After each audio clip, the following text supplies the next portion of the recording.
For now on RT International, the fight for freedom of information has never been harder in America. So says the head of the Associated Press's bureau in Washington.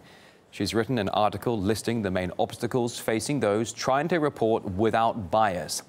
She says no one is allowed to film bombers, for example, that are leaving to make airstrikes. Also written that political decisions are made behind closed doors. Also, there's no access to 9/11 trial documents, even the unclassified ones. Also, a complete information blackout surrounding Gitmo, and people are routinely scared off from speaking to reporters. In fact, requests under the Freedom of Information Act are being stalled, and when they do go through, politicians have means to control the data. And Washington is increasingly in control of what local and state officials are allowed to say to the press. Investigating for RT International, Gayane Chichakyan. President Obama promised his presidency would be transparent, but for journalists it has been anything but. The head of the Washington bureau of the Associated Press, Sally Busby, blasted the Obama administration for the ways in which it blocks journalists' access to information. She writes, quote, "Day-to-day intimidation of sources is chilling. AP's transportation reporters' sources say that if they're caught talking to her, they will be fired. Government press officials say their orders are to squelch anything controversial or that makes the administration look bad." End of quote. The agency's bureau chief also says even non-classified material is hard to get, such as court filings in the upcoming 9/11 trial.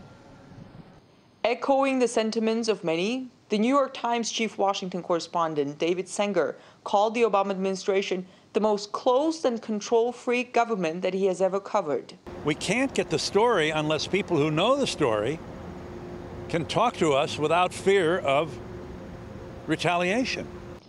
The Obama administration has prosecuted more leakers than all previous administrations combined.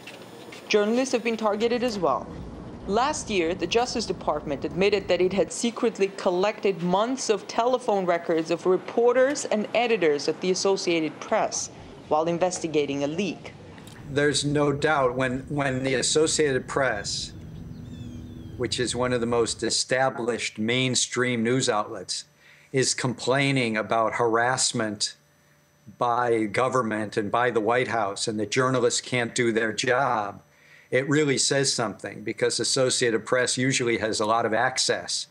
The Justice Department wants to send two-time Pulitzer Prize winner, New York Times reporter James Risen to jail if he refuses to name the source he referred to in his book. The source told the reporter about a bungled CIA operation in Iran.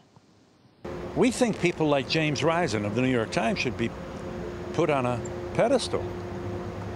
And the people in this Department of Justice building think he should be put in prison.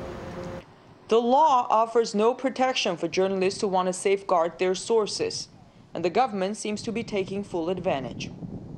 As a journalist, even if you are free to say anything you want, which is generally the case in the US, you still need information. Otherwise, how else are you going to use that freedom? The Obama administration seems to be going out of its way to make sure information comes out of the government only in the form of either its own press releases or so-called authorized leaks. In Washington, I'm Gayane Chichakyan, RT.